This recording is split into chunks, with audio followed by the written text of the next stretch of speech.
ಲೋಕಸಭಾ ಚುನಾವಣೆ ಹಿನ್ನೆಲೆಯಲ್ಲಿ ಈಗಾಗಲೇ ಚಾಮುಂಡೇಶ್ವರಿ ಕ್ಷೇತ್ರದಲ್ಲಿ ಭರ್ಜರಿ ಪ್ರಚಾರ ಆಗ್ತಾ ಇದೆ. ಈ ನಿಟ್ಟಿನಲ್ಲಿ ಡಿ ದೇವೇಗೌಡರು ಕೂಡ ಸ್ವಕ್ಷೇತ್ರದಲ್ಲಿ ಅದ್ದೂರಿಯಾಗಿ ಪ್ರಚಾರವನ್ನು ಮಾಡ್ತಾ ಇದ್ದಾರೆ. ಈಗ ನಮ್ಮ ಒಟ್ಟಿಗೆ ಬಂದಿಟ್ಟು ಮಾತಾಡೋಣ. ಸರ್ ನಮಸ್ತೆ ಸರ್. ಸರ್ ನಿಮ್ಮ ಕ್ಷೇತ್ರದಲ್ಲಿ ಹೇಗಿದೆ ಸರ್, ಹೇಗಿದೆ ರೆಸ್ಪಾನ್ಸ್ ಅಂತೇಳಿ? ನೋಡಿದ್ರಲ್ಲ ಈಗ ನೀವು ಹೆಂಗಿದೆ ಅಂತ.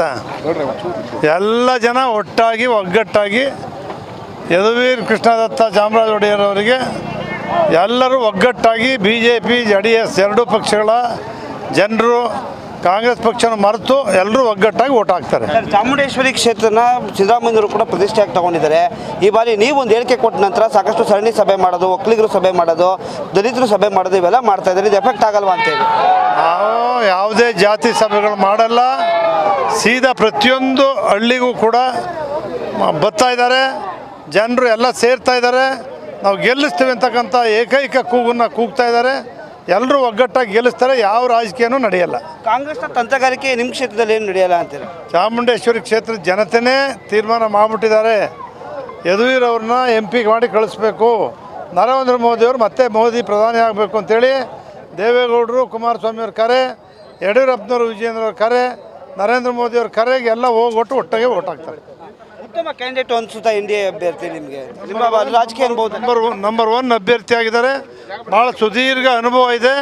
ಲೋಕಸಭಾ ಸದಸ್ಯರಾಗಿ ಮೈಸೂರು ನಗರ ಅಷ್ಟೇ ಅಲ್ಲ, ಕೊಡಗು ಮೈಸೂರು ಕ್ಷೇತ್ರದ ಸಂಪೂರ್ಣ ಅಭಿವೃದ್ಧಿಯನ್ನು ಮಾಡ್ತಕ್ಕಂಥ ಎಲ್ಲ ಗುಣಗಳು, ಎಲ್ಲ ನಾಲೆಡ್ಜು ಅವ್ರಿಗಿದೆ. ಅಭ್ಯರ್ಥಿಯಾಗಿರುವಂಥ ಯದುವೀರ್ ಅವರಿದ್ದಾರೆ. ಬನ್ನಿ ಅವ್ರಿಗೆ ಮಾತಾಡೋಣ. ಸರ್ ಹೇಗಿದೆ ಸರ್ ರೆಸ್ಪಾನ್ಸು? ಜನ ಸಾಕಷ್ಟು ಜನ ಇದು ಮಾಡ್ತಾರೆ. ನೀವೇ ನೋಡ್ಬೋದು, ಕ್ಯಾಮ್ರಾ ಮುಂದೆ ನೀವೆಲ್ಲರೂ ತೊಗೊಂಡಿದ್ದೀರಾ ಫುಟೇಜು, ಅದನ್ನೇ ಬಳಸಿ ನಿಮ್ಮ ಜನರಿಗೆ ಗೊತ್ತಾಗುತ್ತೆ. ಸರ್ ಈಗ ಚಾಮುಂಡೇಶ್ವರಿ ಕ್ಷೇತ್ರದಲ್ಲಿ ಪ್ರತಿ ಹಳ್ಳಿಗೂ ಕೂಡ ಹೋಗ್ತಾ ಇದ್ದೀರಿ.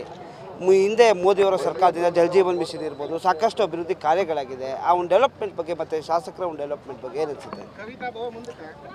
ಪ್ರಧಾನಮಂತ್ರಿಯವರ ಒಂದು ಕೆಲಸದೊಂದಿಗೆ ನಮ್ಮ ಶಾಸಕರ ಒಂದು ಕೆಲಸದೊಂದಿಗೆ ಇಲ್ಲಿ ಒಳ್ಳೆಯ ಅಭಿವೃದ್ಧಿ ಕೆಲಸ ಆಗಿದೆ. ಅದೆಲ್ಲನೂ ಮುಂದುವರಿಯುವಂಥದ್ದು ನಮ್ಮ ಕರ್ತವ್ಯ ಆಗುತ್ತೆ.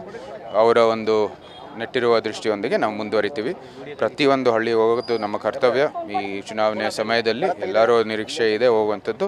ಆದಷ್ಟು ಎಲ್ಲಿ ಇಡೀ ಭಾಗ ಚಾಮುಂಡೇಶ್ವರಿ ಕ್ಷೇತ್ರ ಆದಷ್ಟು ಹೋಗುವಂಥದ್ದು ಪ್ರಯತ್ನವನ್ನು ಮಾಡ್ತಾ ಇದ್ದೀವಿ. ಚಾಮುಂಡೇಶ್ವರಿ ಕ್ಷೇತ್ರ ಜನ ಅತಿ ಹೆಚ್ಚು ಲೀಡ್ ಕೊಡ್ತಾರೆ ಅನ್ಸುತ್ತಾ ಸರ್ ಇವೆಲ್ಲ ನೋಡಿದ್ರೆ?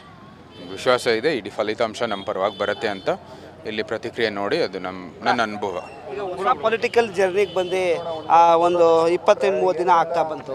ಈ ಜನರ ಬೆಂಬಲ ಮತ್ತು ಸಾಕಷ್ಟು ಹಳ್ಳಿ ತಿರುಗ್ತಾ ಇದ್ದೀನಿ, ಅವೆಲ್ಲ ನೋಡಿದ್ರೆ ಏನು ಅನಿಸುತ್ತೆ ಅಂತೇಳಿ? ಒಂದು ಸಂತೋಷದ ವಿಷಯ. ಕಾರಣ ಅಂದರೆ ಮೈಸೂರು ಅರಸರು ಅಂದಿನ ಕಾಲದಲ್ಲಿ ಅವ್ರು ಕೆಲಸ ಮಾಡಿರೋ ಒಂದು ಅದಕ್ಕಾಗಿ ಒಂದು ಗೌರವ ಇದೆ. ಅದರೊಂದಿಗೆ ಒಂದು ಭಾವನಾತ್ಮಕ ಸಂಬಂಧ ಇದೆ. ಅದರ ಜೊತೆಗೆ ನಮ್ಮ ಎರಡು ಪಕ್ಷದ ನಾಯಕರು ಕೂಡ ಭಾಳ ಒಳ್ಳೆ ಕೆಲಸ ಮಾಡಿದ್ದಾರೆ. ಪ್ರಧಾನಮಂತ್ರಿಯಿಂದ ಹಿಡಿದು ನಮ್ಮ ಮಾಜಿ ಪ್ರಧಾನಿ ದೇವೇಗೌಡ ಇರ್ಬೋದು, ರಾಜ್ಯಾಧ್ಯಕ್ಷರು ವಿಜೇಂದ್ರ ಇರ್ಬೋದು, ನಮ್ಮ ಜನತಾದಳ ರಾಜ್ಯಾಧ್ಯಕ್ಷರು ಶ್ರೀ HD ಕುಮಾರಸ್ವಾಮಿ ಹಾಗೂ ಅವರ ಮಾಜಿ ಮುಖ್ಯಮಂತ್ರಿನೂ ಕೂಡ ಇರ್ಬೋದು, ನಮ್ಮ GT ದೇವೇಗೌಡ ಇರ್ಬೋದು.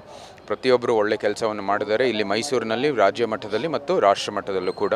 ಸೊ ಅದಕ್ಕಾಗಿ ಆ ನಿಟ್ಟಿನಲ್ಲೂ ಕೂಡ ಜನರು ಇವತ್ತು ಎಲ್ಲರ ಗುರಿ ಪ್ರಧಾನಮಂತ್ರಿಯವರು ಮತ್ತೊಮ್ಮೆ ಪ್ರಧಾನಿ ಆಗಬೇಕು. ಕೊನೆಯದಾಗಿ ನಾಳೆ ಮೋದಿಯವರು ಕೂಡ ಆಗಮಿಸ್ತಾ ಇದ್ದಾರೆ. ಸಾರ್ವಜನಿಕರಿಗೆ ಮತ್ತು ಇವರಿಗೆಲ್ಲ ಏನು ಹೇಳ್ತೀರಾ ಅಂತ? ಬನ್ನಿ, ದೊಡ್ಡ ಸಂಖ್ಯೆಯಲ್ಲಿ ಭಾಗವಹಿಸಿ ಎಲ್ಲ ಕಾರ್ಯಕ್ರಮವನ್ನು. ಇದಿಷ್ಟು GT ದೇವೇಗೌಡರು ಹಾಗೂ ಯದುವೀರ್ ಅವರ ಮಾತಾಗಿರ್ತಕ್ಕಂಥದ್ದು. ಚಾಮುಂಡೇಶ್ವರಿ ಕ್ಷೇತ್ರದಲ್ಲಿ ಅತಿ ಹೆಚ್ಚು ಲೀಡ್ ನಮಗೆ ಬರುತ್ತೆ ಅನ್ನೋ ವಿಶ್ವಾಸ ಇವ್ರದ್ದಾಗಿದೆ. ಕ್ಯಾಮ್ರಾಮನ್ ಸತೀಶ್ ಜೊತೆ ಯಶಸ್ ಮಾವತ್ತು, ನ್ಯೂಸ್ ಕನ್ನಡ, ಮೈಸೂರು.